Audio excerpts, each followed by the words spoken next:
আসসালামু আলাইকুম। আমি আজকে আপনাদের দেখাবো ডাহুয়ার যে ক্যামেরাগুলোর জন্য যে অ্যাপসটি ব্যবহার করা হয়। এই অ্যাপসটি হচ্ছে GDMSS প্লাস।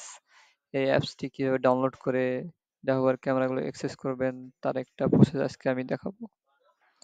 অ্যাপসটি ইনস্টল হওয়ার পর আপনারা এরকম হোম পেজে যাবেন, গিয়ে দেখবেন নিচে আপনাদের হোম পেজ, পাশে ডিভাইস লেখা আছে, এখানে ক্লিক করবেন। ক্লিক করার পর এরকম যে প্লাস চিহ্নটি আসবে এখানে আমরা ক্লিক করব। প্লাস চিহ্নটি ক্লিক করলে এরকম অপশন আসবে যেখানে আমরা এনএস এবং স্ক্যান যেখানে লেখা আছে এখানে ক্লিক করব। এসএন এবং স্ক্যানে ক্লিক করলে এরকম একটা অপশন আসবে, সেখান থেকে আমরা ম্যানুয়ালি যে অ্যাড আছে এখানে ক্লিক করব।